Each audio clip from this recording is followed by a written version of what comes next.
Straw Hut Media.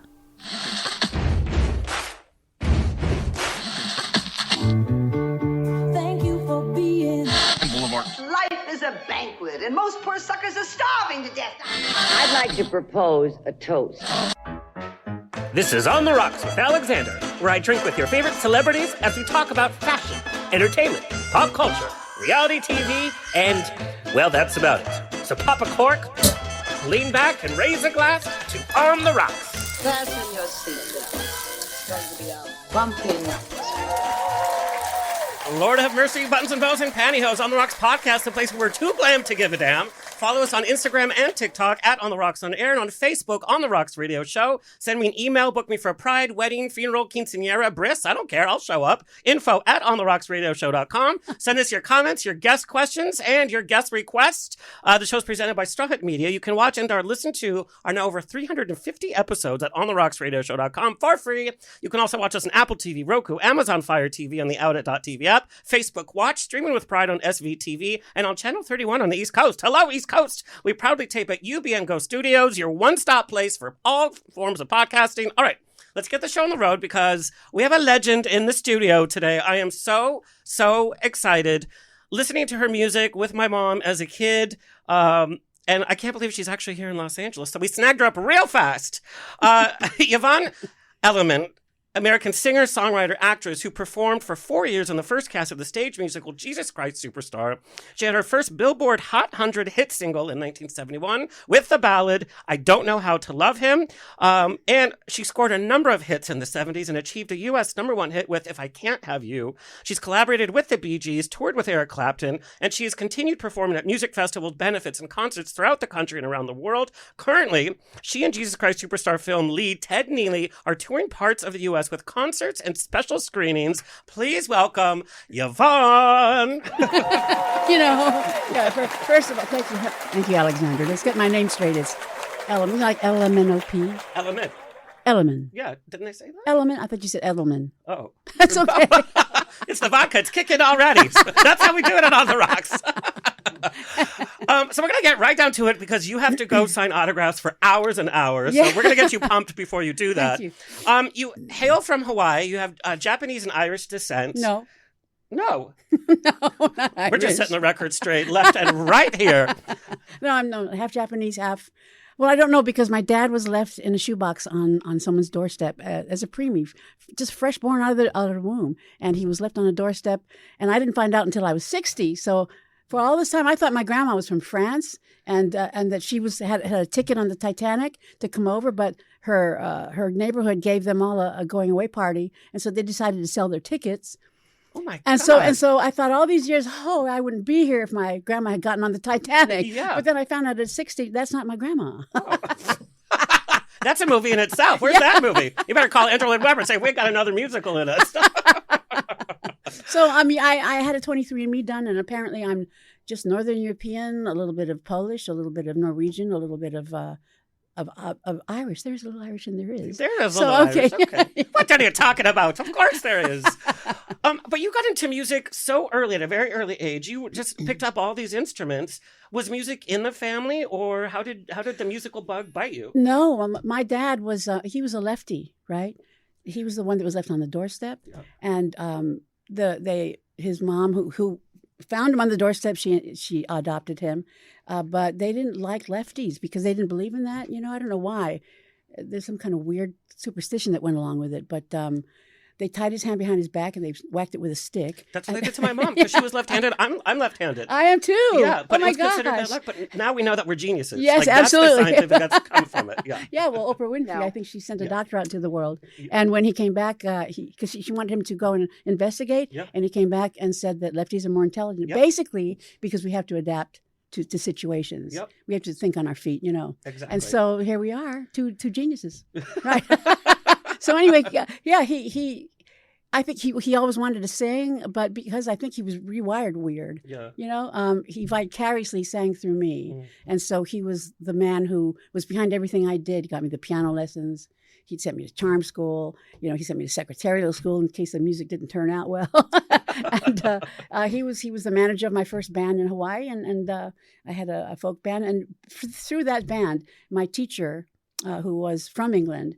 He taught band orchestra and world history. He took a tape of mine back to England at Easter vacation time, and he played it for an agent named Morris King. And Morris said, "Bring her back here after she graduates, and we'll make her a star." And so he took me the day after I graduated, and I was a very bad student. I was an F student, but he got all my teachers together. He said, "You have to pass her. You've got to get her D's because she's going to be here and just wasted, you know." And so as soon as I graduated, 2 weeks later, I was on my way to England, and that's where I got discovered. Well, and I did hear that you had some school issues, but they decided to let you go. But what is a kid doing running around London? I mean, you were so young. Well, thank goodness I had a family that was that it was a financier. He backed me. He gave me £5 a week spending money. But, you know, I didn't have anywhere to sing, so I would take a bearskin rug and I'd go down to Piccadilly Circus, put it down, and I would just play because I had my guitar with me, and I played, and I sang, and then some guy came up to me, he said, "Oi, where's your hat? Put out the hat, you can make some money." And so put out the hat, and all the shillings were flying into this hat, you know. We had enough to go buy our weed for the night, and priorities. Yeah, absolutely. Yes. And I had a great time doing that, but somebody, you know, eventually somebody saw me at Iso's restaurant, and she said, "Bring me over here. I think that lady's very interesting." I walked over to her, and I guess I walked kind of funny because in Hawaii you don't wear a lot of shoes, right, honey? Yeah, I don't wear a lot of shoes. And she said, "Why do you walk like a duck?" So I've got to do something to change that. So she had a lady come over and put me in Jersey silks, bought me some good shoes. And I was walking down in Soho with my bare feet, and this old geezer comes up to me and says, "Oi, put on some shoes down, you get syphilis," you know. So well, that scared it scared the heck out of me. And so I started wearing shoes, but that's why I walked funny. So anyway, she got me into a club where I was finally discovered. But it was about 6-7 months I was there just tooling around, you know.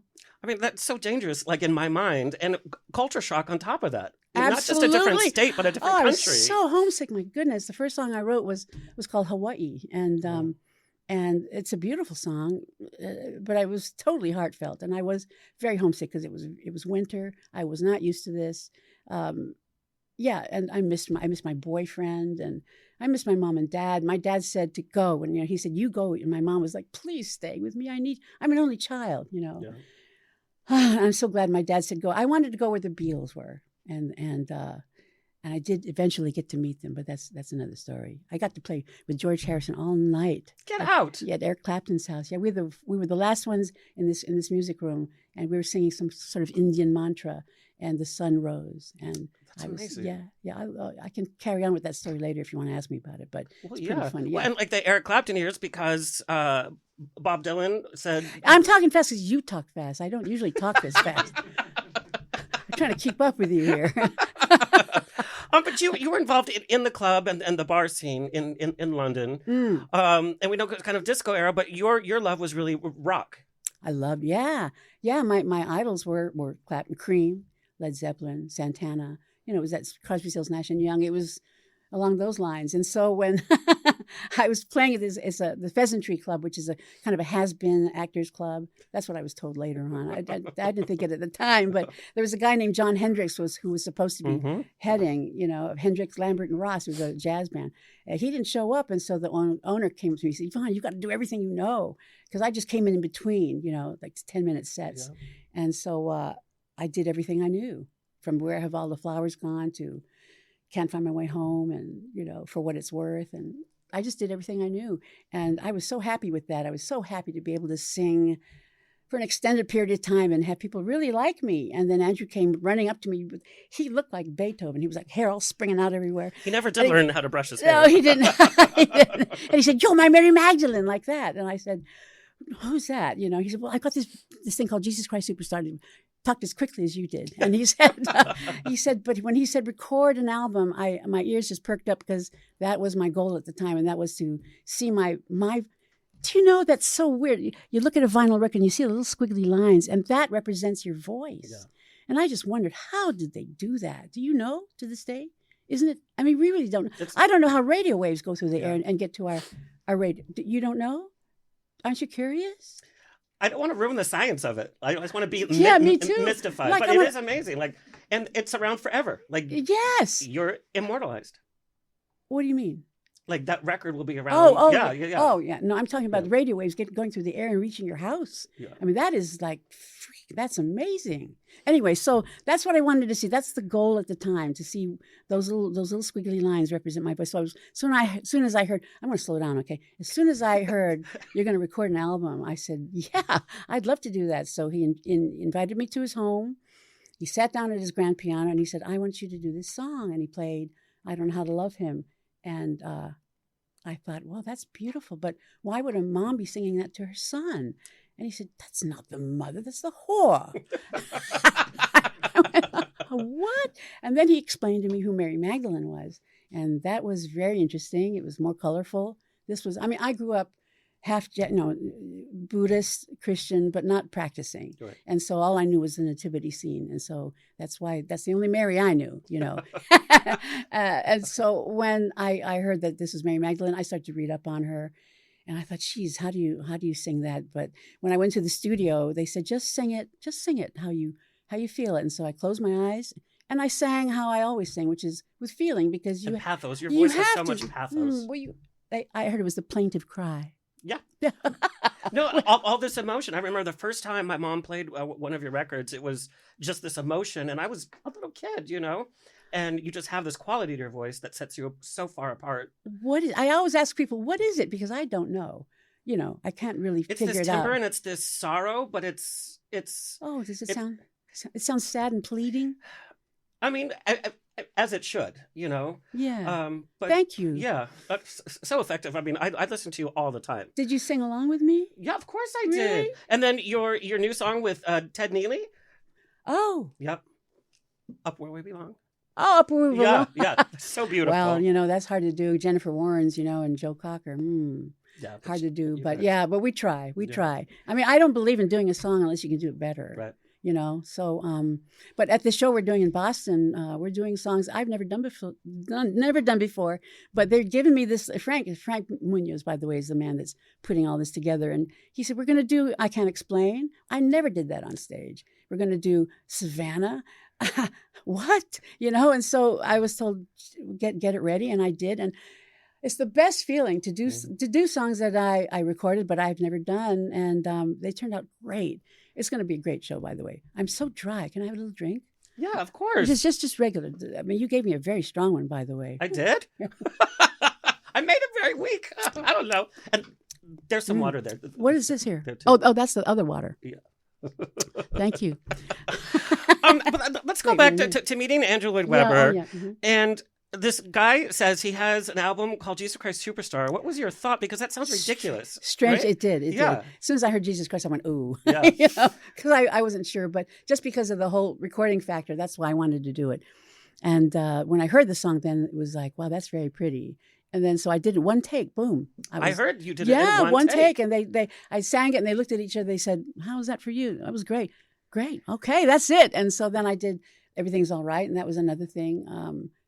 And Made by the Fire. Yeah, I think that was another day. But so I did this recording and I didn't think anything more about it really. I had my goal was finished. I would see that eventually on a record. And then I was called into their office and I was asked to, this is a funny thing. The guy that said for me to go over, bring her over when she graduates. His name was Morris King. And, nice Jewish man. When he spoke, the peanuts flew out of his mouth. Spit all over the place, And so he said, when I got there, he said, we're going to have to change your name, darling, because it's a little too ethnic. He thought Elliman was too ethnic. And this is Morris King talking to you, you know what I mean? And so they changed it to Kim Shane. Kim Shane being the Asian side, right? Because kimchi, right? Kim. And then the Shane part because Alan Ladd did a movie called Shane, and that's the Howley Caucasian side. And so I was Kim Shane for a little while. And so I dressed in, fringe and way too heavy eye makeup. And I didn't like it. No. It didn't fit me.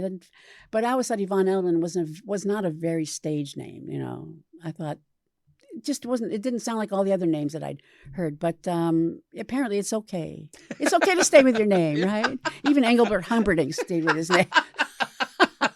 Jeepers. Yeah. So this record of Jesus Christ Superstar comes out, and then it takes years of your life. Like you are involved in this musical for years and years. Yes. Well, not years. months actually, because I was told Robert Stigwood called me into his office, this great grand place, a huge seat. I mean, the ceiling was so tall and I thought of Gone with the Wind immediately because of all the curtains, and anyway, he said, we're going to have this Rose show. We would like you to do it, and we're paying you this much. And it was a huge amount of money. Well, first of all, I was offered the royalties, and Tim Rice called me in, and Andrew was there, and they said, listen to this. Would you listen to it? And I had a manageress who was this lovely woman who discovered me at ISO. She's the one that said I looked like a duck and dressed me. And so she was there with me. And so we listened to a little bit of it. She said, darling, it's a piece of shit. That was fresh. Because they had 5 20-pound notes spread on the table right in front of us. And they said, you can have this, or you can have 0.5%, which was a lot, if you think about it now. Oh, yes. But it sounded like a little bit, 0.5%, It sounded like I was not good at math. I'm a lefty, It didn't make... So she said, it's a piece of shit, honey.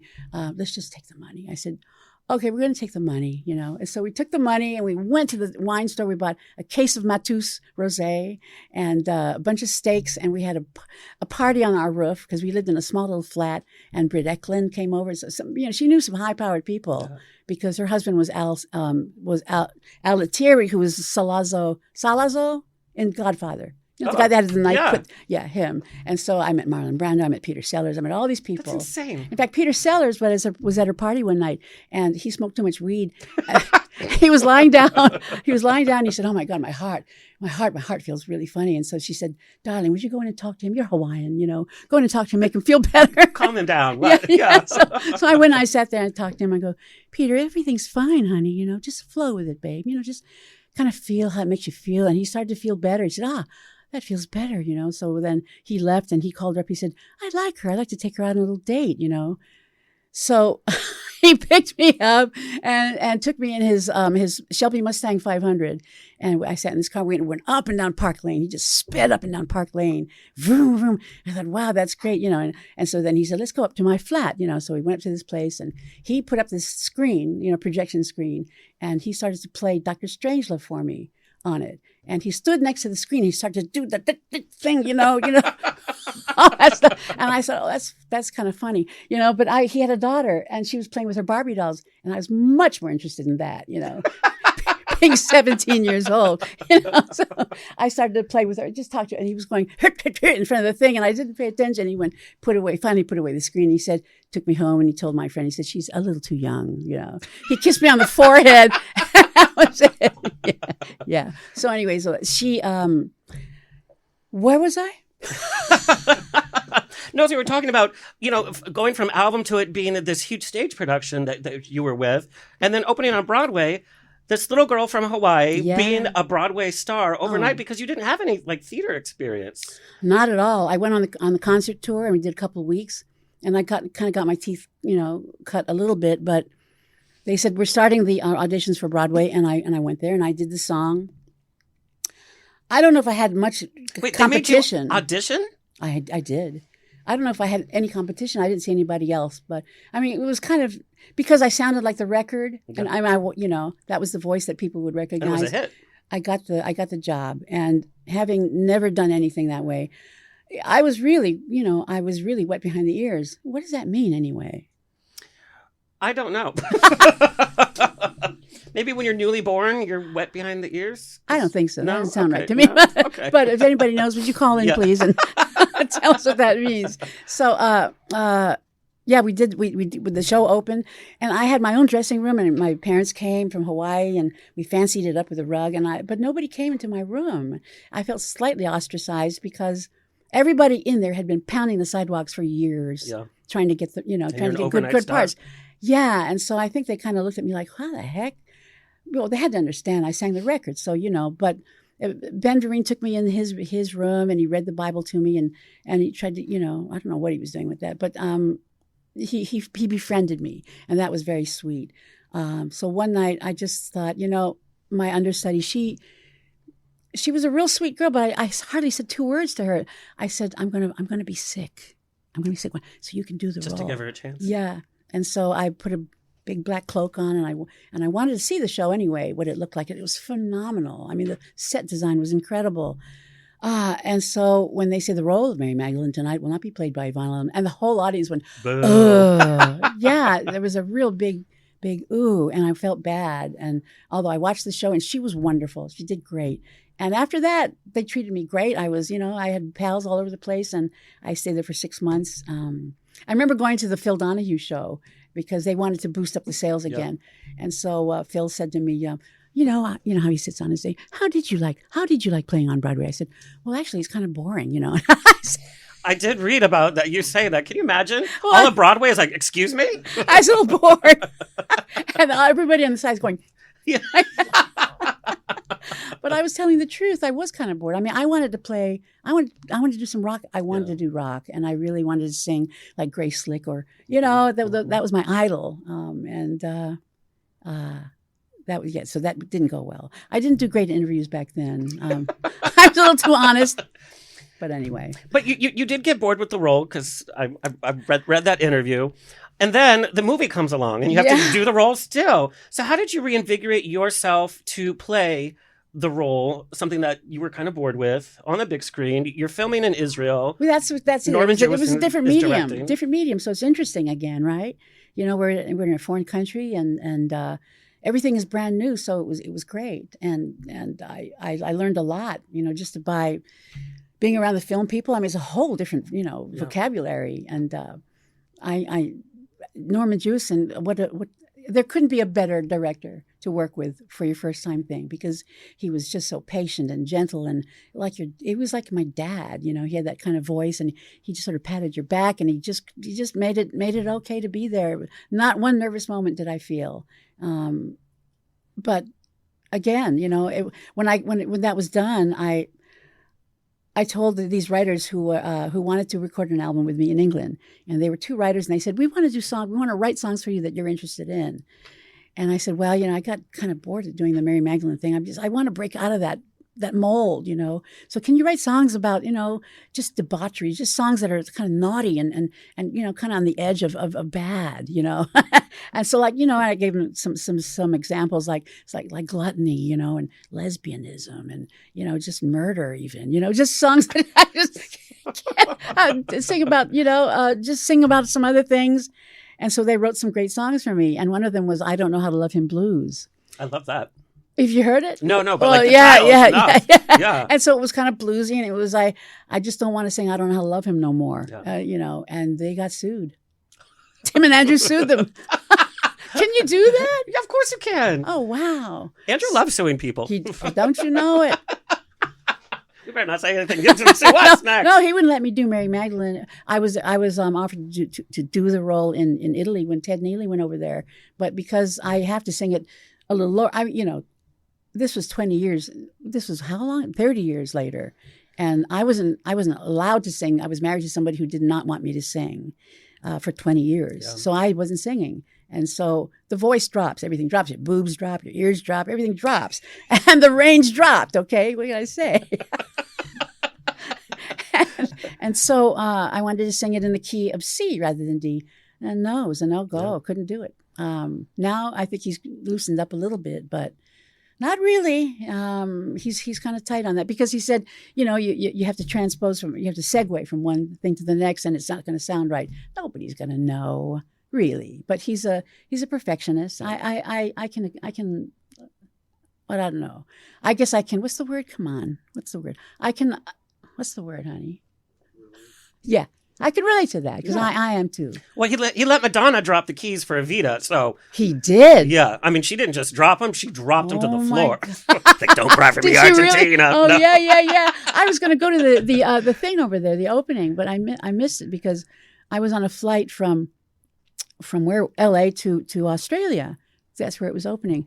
And I was let off in Hawaii. Suddenly I woke up in my parents' living room with my mom shoving this egg salad sandwich in my face going, hey, eat. I'm going, what? And then later on I found out that I was apparently being very bad on the plane. I was trying to feel up the stewardess or something.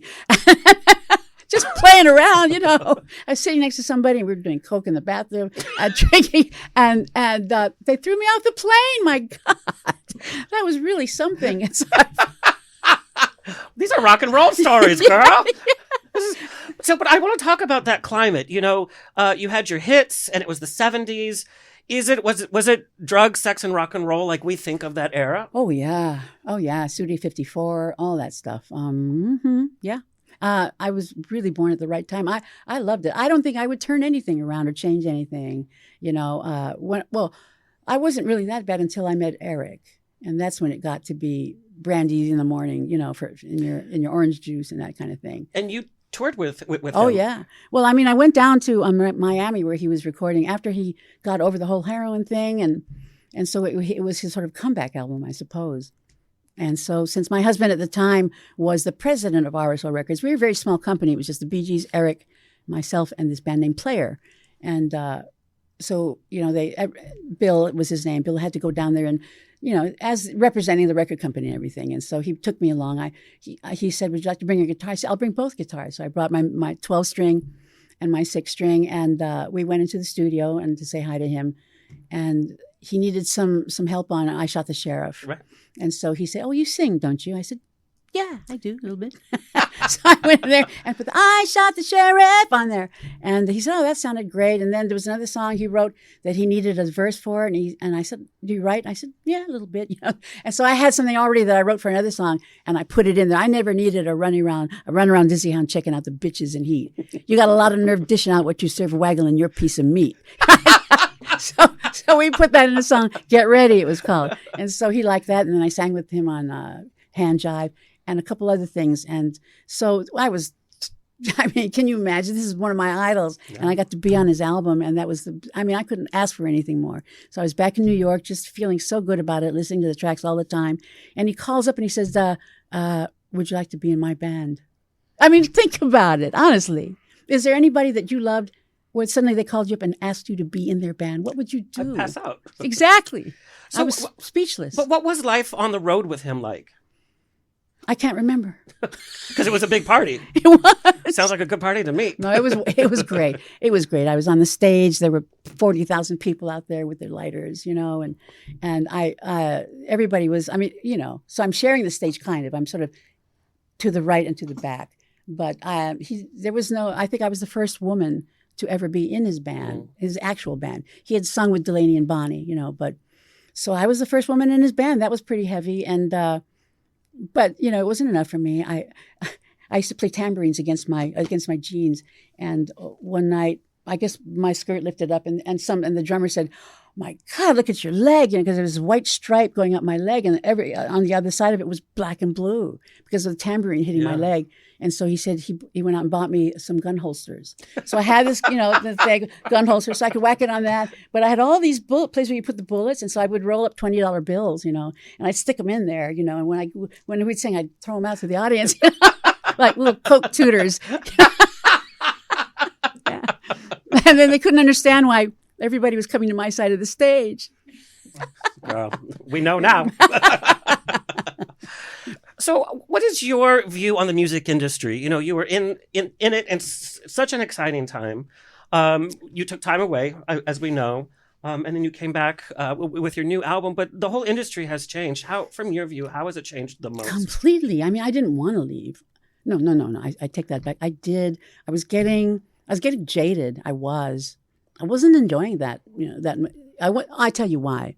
I was taken from Clapton's band. Robert Sigwood said, you've got a couple hits that are coming up the charts. You have to go out and you've got to promote them. You've got to get your own band.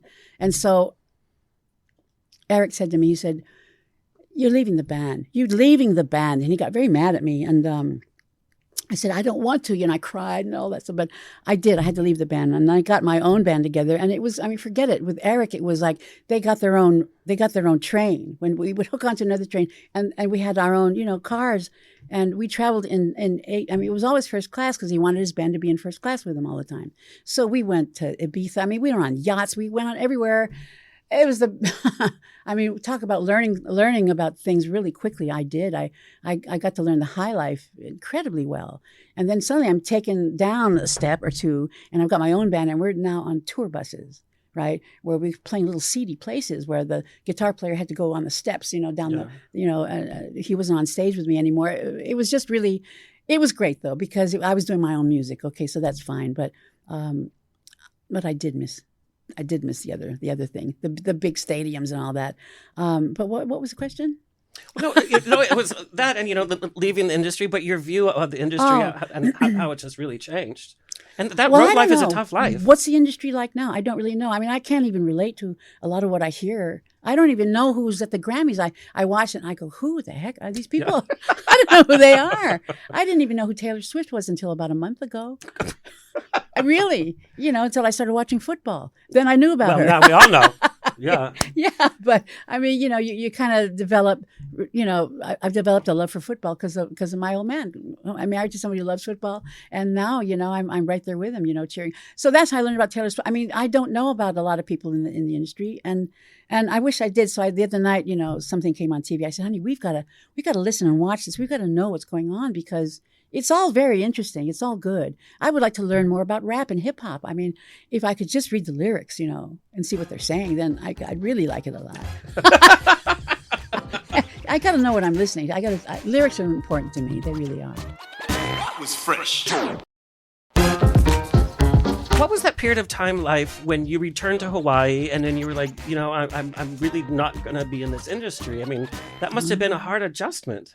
Well, I was married to somebody who did not want me to sing. For 20 years, I didn't sing. That's insane to me. I mean, well, he was jealous. You're like the voice of the 70s. He was jealous. He was also a musician, and he didn't have the lucky breaks I did. And so he was, I had 2 babies from him, and I was a great cook, and so that's what made him happy, having his babies and cooking for him. So he was this like gorgeous 175-pound Adonis, right?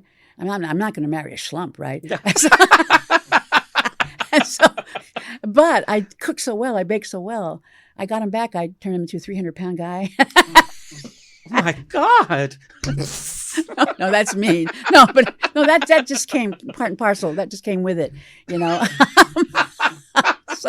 So yeah, we were living in this derelict house because that's all we could. It was free. Times were hard. I remember pushing my babies along, for a walk, and I'd try and see if I could find a diamond ring somewhere along a sidewalk somewhere that somebody dropped. Needed money, and we ended up in this house in Malibu, not Malibu proper, but up in the hills, and it's where there were no doors or windows. Coyotes and other animals had gone in there to spend the night, so we moved in there, and we had to put up plastic sheets for the thing, and I was really at my wit's end. I got a call from Tom Moffat, who was one of the big promoters in Hawaii. He said, Yvonne, we miss you. I want to bring you over here. Just record one song, and we'll just we'll just release it in Hawaii. So I said, yes. He said, I'll pay your airfare. I said, I'm there. So I left my husband. My daughter was already at Stanford. My son unfortunately had to stay with him, which was okay. That was his dad. But they would spend the night in Oxnard, in one of those little gardener shacks, and they'd go to the club in the morning, the racquetball club, and they'd put tortillas in some foil on their engine. And by the time they got to the place, it was hot. I mean, that's I found out about it later, and that's kind of interesting, but it's not the way to live, really. So anyway, I know what I'm saying, but I got off track. So I was in Hawaii. I was going to sing the song. I didn't really like it, and I just wanted to get there. Yeah. And my parents were getting older, and they needed help. So it was perfect. I'm the only child, and so I ended up helping him. I met my husband to be, but at the time he was just a friend. And he looked at me. He said, "Wait, where's your guitar? Sing! What's the matter with you?" So I started singing with him, and we did something. We sounded good together because he can also sing. And then I started to get interested in doing gigs. So I went to Japan. I went to different places, and I started to involve myself again. And it was a great feeling. I love it. It's hard to take a lot of the time when we do these screenings and people come up to you. This woman came up to me the other night, and she cried her eyes out, put her hands on my shoulder. She said, "I can't believe I'm touching Yvonne Elliman, And she said, "You changed my life, and I would have been nothing." And to hear that a lot is it's hard. You don't know how to live up to it. You don't know what to say. After a while, you feel like you're not responding properly because you should. And I'm very moved. But when you hear that again and again and again, it's you have to keep yourself in the moment and really think about what they're saying, because that's heavy. That is extremely heavy. But that is a lot of pressure. And so let's talk about the legacy of Jesus Christ Superstar. I mean, you and Ted are selling out nights all over the place. Yeah. And it's fans that are coming. What is the allure of this film? What is the allure of you guys? What is it that people are responding to so much? I asked them that. Nobody's really given me a definitive answer. They just said it's changed their lives. They have so many different answers. You know, they weren't religious. It had nothing to do with religion, really. Yeah. Mm-hmm. So what is it then? If it's not to do with religion, it's not to do with Jesus, you know. They said it's your voice. To me, your voice is so beautiful, and it just makes me feel so good. Yeah, but is that enough to change your life? Yes. Well, I was once asked to go to a hospital. A girl had been in a car accident, and they wanted me to come and hold her hand and be with her because she loved me. And so I went, and I sat with her, and she pulled out of it, and they gave me the credit for it, and I didn't want anything to do with that because that is a lot of pressure. It's emotional. It's almost a burden because if I could do it every time, then hey, yeah, bring it on. But because you walk away with that heaviness. Yeah, and she probably would have pulled through anyway, but who knows, you know? So I gave her some kind of will to live, but really heavy, yeah. Well, from my mom's point of view, the music was so indicative of her life. And, you know, that period of time, the world was changing. Jesus Christ Superstar changed musical theater on Broadway in the same way that Hair did, you know, previously. But your music, you know, Saturday Night Fever, it's people remember where they were. They remember how their lives changed around that time. And your voice is a storytelling voice, and I think people are taken back to their memories. And you hear your voice and you know exactly who the singer is. You know exactly what you were doing the first time you heard it. Of course. Oh wow! No, I've always wanted to hear that about my voice. You know, because you know when Barbara's singing, you know when Liza's singing. Yeah, you know, 100%. But it's that plaintive pathos that you have, but it's storytelling in your voice too. And I think that's what made I Don't Know How to Love Him so popular, because how many singers have we heard sing that over and over? Every audition you go to, it's over. And it's always so presentational and it's so musical theater right, but it doesn't have that feeling that you brought to it. And especially in the film, for that being your first film, and you were so sincere and approachable on the screen, like you felt like we were there. Really? Yeah, and I think that's what people are responding to. Well, Norman was really responsible for a lot of that too, because he told me how to walk. You know, when you do the scene of the shawl, and when I walk up that, he told me, he said, do it like this. And he did the thing, and I copied him, you know, because I didn't know how to walk like a prostitute. Well, go in West Hollywood, you'll see. But what's it like revisiting a film? And when I saw the date, I couldn't believe 51 years. What's it like returning to the film over and over again when you think, you know, that was a long time ago? It was. Well, you know, I'm absolutely thrilled and grateful because I'm 72. How many people get to, you know, carry on doing what they're doing at this age when it's such a young business, you know? So I'm so grateful. I get to go all over the place, and I get to meet great people that just stroke you, you know, they blow smoke all day up your butt, but you know. Are you throwing them $20? No, but I do give them little lights to turn on so they can read their menus good, you know. I like to give. In Hawaii, we give a lot of times, you know. Yeah. You give stuff in return, and I am totally grateful. I love that Frank, you know, I don't know who came up with this idea. Did you, Frank? Yeah. You know, to go around. I mean, we do things like we go to someone's house for dinner. They've invited us over because they're a big fan. They invite their friends, and they show that they screen. They give us dinner, and then they show the movie. And then if anybody's got a question, they say cut or hold it, and they stop it, and they ask the question. We answer. You know, and so people don't get to do that when they just go see the movie or they're watching it in their own home. So we give them that personal thing, and you know, people call us back to come and sit in their homes, and that's really nice. That's really a lovely thing to trust us that much and want to make us happy and feed us. I mean, really. Hey, I mean, it's not bad, eh? No, are you kidding? I'm ready to go. And joining forces again with Ted Neely, what was it like that first kind of rehearsal where you sat and jammed? I mean, you're talking about somebody you did a movie with 51 years ago. You know? I know, yeah. And Ted, he's so easy to be around. And you know, you ask him to harmonize something with you, he's right there. His voice is great. Yeah. I mean, he can still do the role. He's 80 something. Yeah. Okay, he can still hit those notes. I saw him in a production. I think it was probably maybe 20 years ago, but still, that was. So he's inspiring. 30s. He's inspiring. He's so good to. I mean, when the people stand in line and they wait to talk to him, it's sometimes after midnight. It can sometimes go to 2, 3 in the morning. Yeah. He will answer the question that the last person in line asks him, and he will completely. Teddy doesn't talk just quick lines. He tells the whole story, and he gives everybody the same amount of. See, I get this moment that the word just kind of goes, it just leaves my brain. Because you've been talking to so many people for so many hours, for so many days. No, it's a senior moment. I just want an egg salad sandwich back in Hawaii after a fun time in the air.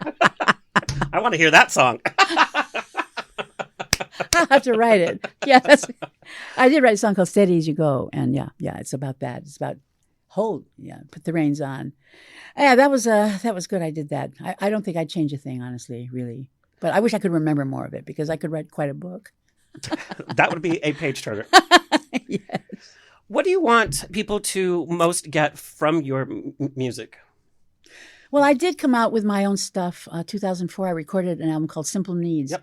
Yeah, and it was everything. Unfortunately, they sound like a bunch of songs that are scolding you, Simple Needs, it's just, let's live more simply. We don't need all this other stuff we have, Let's just, so if you hear the song, you'll know what I mean.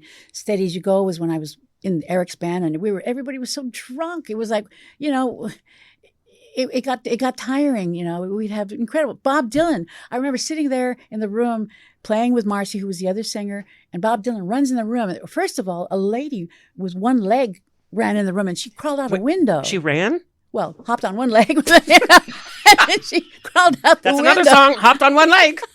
We're just pumping them out. and he's chasing her. And so he comes in, and so instead of going out the window, he just sits down in front and goes, "You're listening to what we're doing." And he goes, "You're good," like that. He's got this handkerchief tied on the four knots, on the four sides in knots, and he put over his head. Is that a sign? Is that a Monty Python kind of thing? I have no clue what that is. Maybe he was channeling Mary Magdalene with his veil. I don't know. When you take a handkerchief, you tie knots on four ends and you wear it anyway. So then he crawled out the window chasing her. He was into amputees at the time. Oh. But I mean, who knew that about Bob Dylan? I know. Things you don't know. I know. But, I mean, the kind of life he's lived, you want to try a little bit of everything, right? So I guess there's nothing left, But, so why I said that is because I don't know why I said that. I just diverted you into that area. But this is just part of the whole culture, hanging out with the Beatles, Bob Dylan, and being part of theater and movie history. This is your life. Absolutely. And what a life. I mean, really, what a life. My husband and I, for the last 2.5 years, had to hospice my mom, who was 103. Wow. And she passed on, but for 2.5 years, we had to watch her. And she had dementia, and she was deaf. And it was the hardest thing I've ever had to do. I mean, that's the first time I've had to really work, and and take care of her, which was a wonderful thing too, because I got to be with her in so many ways that I never had before. And I was always told, "You're such a wonderful daughter for doing that." Well, what else are you going to do? Of course you're going to, maybe some people don't do it, but I'm an only child, and that was my responsibility. And so we're enjoying going out now. Now we can go out together, because before it was one person that always stay home. Yeah. And now we can go out and be together. And our greatest sanity is our dog.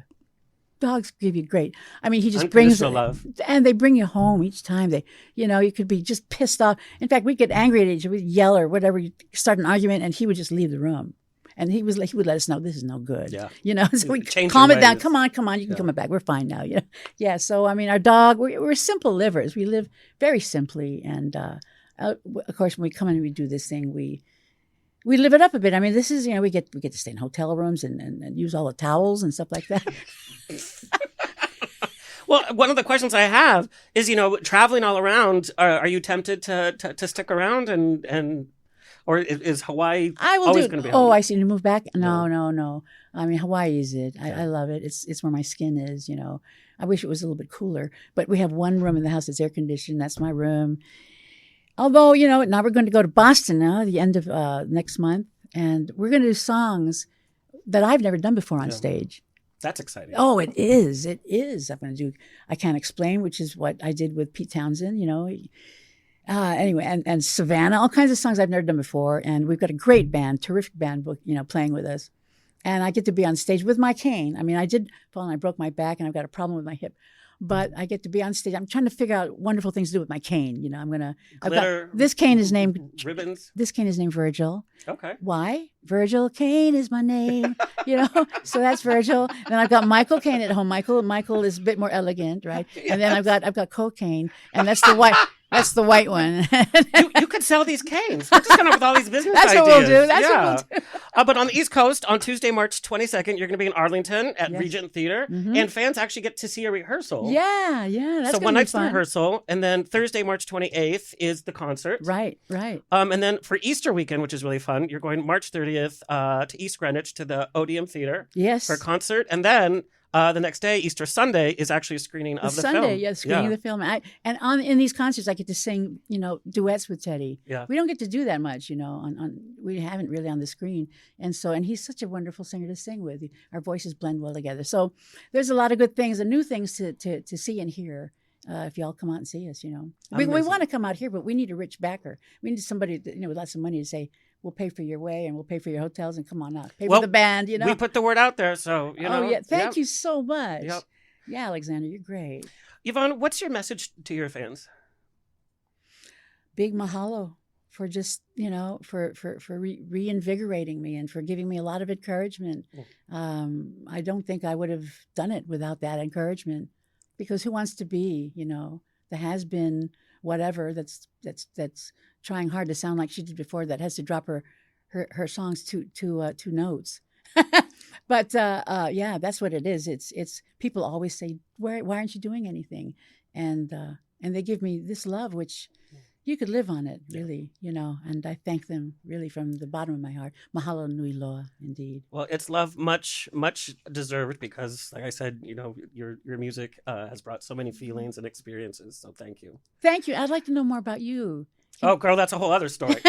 That's a whole other show. Oh, you're very good. Thank you. But you can get tickets at tedneely.com, and it has all your schedule there. It's a great website to take a look at, and there's little behind-the-scenes pictures. Is that the camera right there? Yes. I haven't been looking. They've got this lousy profile. No. Hi, everybody. Great to see you. Well, thank you so much. I'm so glad that we snagged you while you were here. Thanks for having me. Yeah, I appreciate the minute it. I saw that you were touring, I'm like, let's see when she's in Southern California. Thank you, 100%. 100%. Thank you. Cheers. Well, that's all, folks. It's always a grab bag of fun here on The Rocks. A big thank you to our engineer and studio owner, Tony Sweet, our social media clip editor, Alexis Mendez. Please like, share, subscribe, so we can continue bringing this fabulous programming coming your way for free. And until next time, stay happy, stay healthy, stay sexy, and if you drink, you haven't touched stay the drink. tipsy. Can I have it? Yeah. For the road. This has been another episode of On The Rocks. Tweet me and slide into my DMs on Twitter and Instagram at On The Rocks On Air. Find everything On The Rocks for free at OnTheRocksRadioshow.com. Subscribe, like, review, and share. Until next week, stay fabulous.